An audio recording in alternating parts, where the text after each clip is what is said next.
hal yang paling saya suka dari tahap ini adalah kita bisa punya kebebasan buat milih mau kerja atau enggak. Ada 7 level kekayaan. Dan di video ini, kita bakal cek kira-kira kalian saat ini lagi di posisi mana. Dan kalau mau naik level, gimana nih langkah-langkahnya? Nah, beda dari anggapan kebanyakan orang, menurut saya, level kekayaan seorang itu nggak cuma diukur dari berapa banyak uang yang dia punya. Metrik yang menurut saya jauh lebih relevan adalah time wealth, atau kekayaan atas waktu. Contohnya gini, kalau kamu punya tabungan 50 juta rupiah, dan pengeluaran sebulan itu 5 juta rupiah, berarti kamu punya time wealth selama 10 bulan. Artinya, kamu bisa hidup 10 bulan ke depan meski nggak ada penghasilan. Sebaliknya, kalau kamu punya tabungan 120 juta rupiah, tapi pengeluarannya 40 juta rupiah per bulan, ya meskipun nominalnya lebih gede ya, tapi time wealth-nya cuma 3 bulan aja. Lebih kecil daripada contoh yang pertama. Jadi intinya, konsep time wealth ini kayak itu bukan soal seberapa banyak uang yang dipunya, tapi tentang seberapa banyak waktu yang bisa kalian beli pakai uang kamu itu. Nah, mulai dari level keuangan yang pertama ya, yaitu clarity. Kalian akan masuk kategori clarity ini kalau uang yang kalian punya itu cuma cukup buat hidup 30 hari atau kurang. Karena time wealth di level ini cuma bisa bertahan 1 bulan atau kurang, otomatis orang-orang di level ini hidup dalam mode bertahan atau survival mode, alias hidup dari gaji ke gaji. Bahkan nggak jarang juga nih, harus ngutang karena pengeluarannya lebih besar daripada pemasukannya. Nah, kalau kalian mau naik dari level pertama ini, solusinya adalah kalian harus potong pengeluaran secara agresif. Dulu waktu saya umur 22 tahun baru mulai kerja, saya catat nih semua pengeluaran harian. Uang buat apa aja, sekecil apapun pasti saya tulis. Kalau ada potensi pengeluaran yang bisa ditekan, meskipun agak repot ya, saya bakal tetap lakuin. Misalnya, makan siang bawa bekal dari rumah. Minum itu air putih aja, udah lebih murah, lebih sehat juga. Terus, kalau ada tawaran subscription, misalnya Spotify, Netflix, YouTube Premium, dan lain-lain, di level ini saya mikir 2 kali nih. Nggak apa-apa lah ada iklannya dikit, daripada gross income 5-10% tiap bulan, cuman buat hiburan aja. Intinya fokus aja ke kebutuhan utama, jangan ngomongin keinginan dulu, soalnya bukan levelnya di sini. Nah, kalau udah bisa konsisten, tentunya bakal mulai ada uang sisa nih yang bisa ditabung tiap bulan. Tabung terus sampai time wealth-nya lebih dari 30 hari, baru deh bisa naik ke level yang kedua, yaitu self-sufficiency. Di level ini, kita punya time wealth sekitar 2-3 bulan, alias bisa beli waktu bebas hidup tanpa income selama 2-3 bulan ke depan. Saya ingat banget, waktu dulu ada di fase ini. Saya selalu budgeting super ketat, bikin list pengeluaran bulanan yang pasti keluar, terus langsung sisihin nominal yang harus ditabung. Baru deh, sisanya buat diri sendiri. Waktu itu jatah buat keinginan itu cuma 1 juta per bulan aja. Dan itu pun setiap kali mau pakai, itu masih suka mikir. Sekarang masih awal bulan atau udah dekat tanggal gajian ya? Karena kalau masih jauh dari tanggal gajian, saya takut ada pengeluaran mendadak dan bikin budgetnya jadi jebol. Dan bahkan ketika akhirnya beli sesuatu pun, kadang itu tetap ada rasa bersalah juga. Apalagi kalau barangnya tuh bukan kebutuhan mendesak. Contoh, misalnya baju tidur nih, udah lama nggak beli baru, tapi yang lama masih bisa dipakai. Atau mungkin gelas di rumah tinggal 3 nih karena 1 pecah. Kira-kira mendingan beli lagi atau lebih rajin nyuci aja ya. Selalu kepikiran terus, worth it nggak sih duit segini dipakai sekarang, atau mending buat dana urgent aja yang nggak tahu kapan. Tapi untungnya, setiap muncul rasa bersalah itu saya balik nih ke prinsip awal saya. Ini udah dibajetin buat dihabisin. Selama masih on track, tetap bakal naik kok ke next level beberapa bulan ke depan. Nah, gimana nih caranya kalau kalian mau naik dari level 2 ini? Kalau ibaratnya level ini adalah tentang gimana cara kita bisa berdiri sendiri, masuk ke level 3 itu tentang belajar cara bisa jalan sendiri. Langkah pertama yang harus dilakukan adalah kalian harus bangun financial cushion sebanyak 6 bulan pengeluaran. Nah, dana ini jadi penting banget buat jaga-jaga kalau ada kondisi darurat, misalnya tiba-tiba kena PHK, atau ada kecelakaan, atau ada keluarga sakit, atau mungkin pengeluaran mendadak lainnya. Nah, jumlah 6 bulan ini juga bisa disesuaikan ya. Biasanya sih cukup nih buat yang masih single sampai menikah punya 1 anak. Nah, sayangnya, berdasarkan laporan media di tahun 2022, baru sekitar 9% aja nih masyarakat Indonesia yang punya dana darurat sebanyak ini. Ini artinya, mayoritas orang masih rentan kena masalah finansial nih kalau ada hal yang nggak terduga. Dan kalau kalian ternyata adalah salah satunya, nggak usah panik. Kalian bisa pakai tips yang saya pakai waktu dulu. Langkah pertama, setiap tanggal gajian, selain dihitung buat biaya bulanan yang wajib, saya waktu itu sisihkan dulu nih uang yang bisa saya tabung. Jadi di sini saya terapin prinsip bayar diri sendiri dulu. Langkah kedua, masukin uang darurat tadi ke instrumen investasi yang rendah resiko. Saya pribadi masukin dana darurat saya ke reksadana pasar uang. Soalnya lumayan, dapat return harian up to 5%-an per tahun. Dan bisa dicairin kapan aja selagi butuh. Jadi intinya, tiap bulan kalian bisa lakuin ini terus sampai kekumpul 6 bulan dana daruratnya. Lakuin ini konsisten dan kalian bakal naik ke level yang ketiga, yaitu breathing room. Di level ini, kalian punya time wealth sebanyak 3-6 bulan. Alias bisa hidup bebas tanpa penghasilan up to setengah tahun. Kalau udah masuk level ini, kemungkinan besar kalian udah nggak cemas-cemas amat soal duit.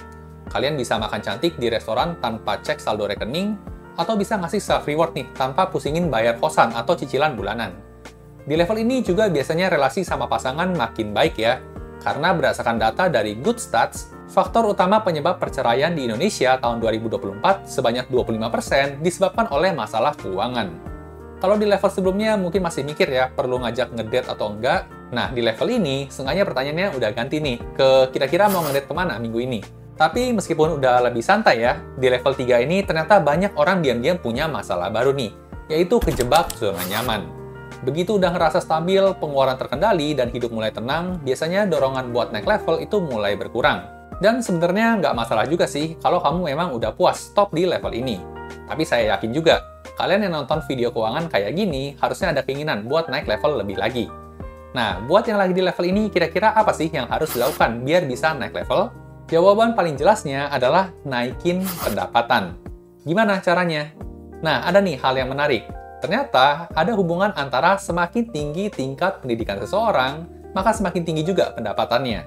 Ini udah banyak buktinya ya, baik di tingkat nasional maupun di tingkat daerah. Jadi intinya, kalau kalian mau ningkatin income, ada banyak jalan nih yang bisa ditempuh. Salah satunya lanjut pendidikan.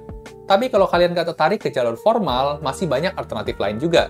Misalnya belajar skill digital, kayak desain grafis, fotografi, atau coding. Skill-skill ini bisa banget kalian pakai buat freelance. Selain nambah penghasilan, bisa juga sembari bangun portofolio, biar bisa naikin rate jasa kalian juga. Kalau mau yang lebih praktis, juga bisa coba jadi driver online, atau mungkin buka bisnis online kecil-kecilan. Nah, kuncinya, kalau kalian mau naik ke level berikutnya, kalian perlu punya lebih dari satu sumber penghasilan. Contoh, waktu saya dulu ada di tahap ini, saya kerja kantoran, sambil bikin konten juga, jadi dapat penghasilan dari AdSense, ngerjain tawaran endorse, dan jualan produk digital juga buatan diri sendiri. Jadi nggak cuma nambah income, tapi juga buka peluang baru ke depannya. Lanjut ke level keuangan yang keempat, yaitu stability. Di level stability ini, bisa dibilang kalian udah punya pot keuangan yang cukup besar, dengan time wealth sekitar 6-12 bulan. Di tahap ini sih mungkin kalian belum bisa beli segala hal tanpa lihat harga ya, tapi seenggaknya udah nggak ada kecemasan soal uang nih. Kalau tiba-tiba mobil, handphone, atau laptop kalian rusak, udah nggak panik lagi, karena pasti ada dananya. Nah, di titik ini juga biasanya pada mulai kepikiran nih, kira-kira perlu mulai cicil rumah nggak ya? Atau mungkin juga udah mulai kepikiran waktunya nikmatin jalan-jalan ke luar negeri. Dari sisi karir juga udah ada mulai perubahan. Kalau misalnya kalian udah muak kerja di kantor sekarang, opsi buat resign itu udah bisa dipilih tanpa takut besok nggak bisa makan. Nah, gimana cara naik level berikutnya? Langkah terbaik di level ini adalah kita perlu fokus beli aset yang bertumbuh. Di buku Rich Dad Poor Dad, Robert Kiyosaki itu bilang, aset adalah hal yang bikin uang masuk ke kantong. Sedangkan liabilitas adalah hal yang bikin uang keluar dari kantong. Contoh simpelnya itu saham. Bisa dikategorikan sebagai aset nih, karena bisa menghasilkan uang buat kita. Sedangkan kalau kita beli mobil baru, itu masuknya ke kategori liabilitas, karena nilainya turun terus dari tahun ke tahun. Nah, aset yang paling terjangkau dan gampang buat dibeli zaman sekarang adalah saham dan obligasi. Kita coba simulasi singkat ya. Kalau kalian sekarang umur 25 tahun dan nabung 3 juta per bulan selama 5 tahun di indeks saham Amerika S&P 500, S&P 500 ini itu punya rata-rata growth 14,5% per tahun selama 5 tahun terakhir. Maka uang kalian bakal tumbuh nih jadi 256 juta. Dibanding cuma 180 juta kalau didiemin di rekening biasa. Dan kalau kalian masih kerja kantoran ya sekarang, itu masih ada bonus tahunan ya, THR, dan uang lembur juga yang bisa banget jadi modal tambahan biar naik lebih kenceng lagi. Lakuin ini terus, maka kalian bakal naik ke next level nih, yaitu flexibility. Nah, di level ini, kalian udah punya time wealth sekitar 1-2 tahun ke depan. Dan di level ini juga, harusnya kalian udah mulai nyicip nih, rasanya financial freedom. Kalau kalian tiba-tiba pengen resign dan liburan ke luar negeri selama 6 bulan berturut-turut, itu udah nggak masalah banget di tahap ini. Atau mungkin kalian dari dulu punya mimpi nih bangun bisnis sendiri. Nah, di level ini itu udah mulai mungkin banget diwujudkan tanpa adanya tekanan. Kalau mau naik ke level berikutnya, tugas utama kalian di sini adalah ngurangin beban pajak secara legal dan investasi lebih hati-hati dan lebih terarah. Karena memang pajak ini bisa dibilang bakal jadi pengeluaran yang cukup gede ya di level ini. Dan banyak orang nggak sadar nih, kalau itu sebenarnya bisa dihemat secara legal. Satu contoh konkretnya di Indonesia, kalau kalian dapat dividen ya dari saham dan langsung ditarik buat konsumsi kalian, itu dividennya bakal kena pajak final. Tapi kalau hasil pendapatan dividen tersebut kalian reinvestasikan ya dalam jangka waktu tertentu, dividen itu bisa jadi bebas pajak. Nah, ini cuma satu ya dari banyak cara hemat pajak yang legal. Dan makin tinggi level keuangan kalian, makin penting juga nih paham strategi pajak kayak ginian. Lanjut lagi ke level keuangan ke-6 yaitu Financial Independence. Di tahap ini, kalian harusnya udah punya time wealth sekitar 30-60 tahun ke depan. Dengan catatan selama nggak blunder ya, atau bikin kesalahan keuangan. Saya pribadi sekarang lagi ngejar level yang ini nih, karena meskipun time wealth saya udah double digit, tapi belum nyampe angka 30 tahun. Ini memang cita-cita semua orang sih, bikin duit kerja ngasilin duit lagi. Dan di tahap ini, itu beneran bisa kejadian. Uang kalian di level ini bakal kerja lebih keras dari kalian sendiri. Semua aset yang kalian punya, entah itu saham, properti sewaan, atau sumber passive income lainnya, itu udah bisa mengcover seluruh kebutuhan hidup tanpa terkecuali. Hal yang paling saya suka dari tahap ini adalah kita bisa punya kebebasan buat milih mau kerja atau enggak. Kerja itu udah bukan kewajiban lagi. Mau kerja boleh, nggak kerja juga nggak masalah. Di level ini, secara mindset juga ada yang berbeda. Dari awalnya akumulasi uang berubah ke optimalisasi uang. Uang di tahap ini nggak cuma buat survival doang, tapi jadi refleksi value pribadi. Misalnya, jadi mulai rutin donasi ke hal-hal yang kalian peduli ini. Invest lebih banyak ke pengembangan diri, atau punya waktu dan dana untuk belajar hal baru tanpa tekanan. Contoh paling nyata perubahan mindset di saya pribadi itu soal value waktu versus uang. Dulu saya mikir, ngapain sih ikut kelas berbayar atau hire coach? Semua materi gratis kok di internet juga ada. Dan emang nggak salah sih, tapi problemnya, gratis itu biasanya diganti sama bayar pakai waktu. Kira-kira butuh seminggu buat kurasi materi sendiri, seminggu lagi buat nyoba prakteknya, dan belum tentu berhasil juga. Sementara, kalau ikut yang berbayar, materinya udah disusun rapi, dan biasanya juga udah terbukti berhasil, jadi tinggal ikutin aja. Ujung-ujungnya baik lagi sih ke pilihan mau hemat waktu atau hemat uang. Nah, mungkin banyak dari kalian mikir nih, ini udah level yang terakhir, tapi ternyata masih ada satu level lagi di atasnya. Dan kalau mau naik ke level yang paling puncak, kalian perlu mulai lebih strategis dan hati-hati soal investasinya. Di tahap ini, kalian udah nggak lagi sekedar nabung uang ke rekening terus dimasukin semua ke saham. Tapi lebih kepada gimana nih caranya pakai hutang dengan efektif. Kebanyakan orang mungkin nganggap hutang itu buruk ya, tapi buat orang-orang di level ini, hutang itu justru alat buat ningkatin profit. Contoh nyatanya, banyak orang-orang di levelnya yang konglomerat, mereka ngambil ratusan miliar hutang buat beli properti. Bukannya mereka nggak punya duit, tapi biar duitnya bisa diinvest ke aset lain yang bikin mereka lebih profit. Nah, kalau kalian sukses kelarin tugas di level ini, kalian bakal masuk ke level keuangan yang terakhir, yaitu abundant wealth. Di level ini, time wealth kalian nggak cuma cukup buat hidup sendiri aja, tapi juga cukup buat generasi selanjutnya. Alias, istilah kasarnya, kaya raya 7 turunan. Di titik ini sih, hampir semua pilihan hidup terbuka lebar ya, tapi ada satu hal yang menarik. Di level ini, uang selain dipakai buat hidup mewah, justru muncul juga nih tanggung jawab yang lebih gede. Kalau kalian yang di level ini adalah orang baik, ya semoga pada orang baik ya, kalian bisa pakai kekayaan ini buat nyiptain dampak positif, buat keluarga, lingkungan, atau bahkan masyarakat luas.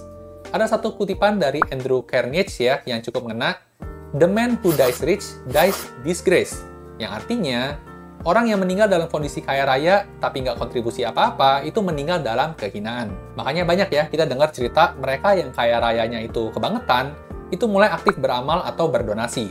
Kayak memang endgame-nya itu kesana lah semuanya. Nah oke, jadi itu tadi penjelasan 7 level kekayaan. Kira-kira kalian lagi ada di level yang mana nih? Dan yang lebih penting lagi, kalian mau naik sampai level berapa? Kalau kalian punya insight atau pengalaman pribadi soal level-levelan tadi, boleh tulis di kolom komentar nih, biar kita bisa diskusi bareng. Suka video seperti ini, seharusnya kalian juga bakal suka konten-konten lainnya di channel ini. Jangan lupa di like dan bagikan ke teman-teman yang lain ya. Sampai jumpa di video berikutnya.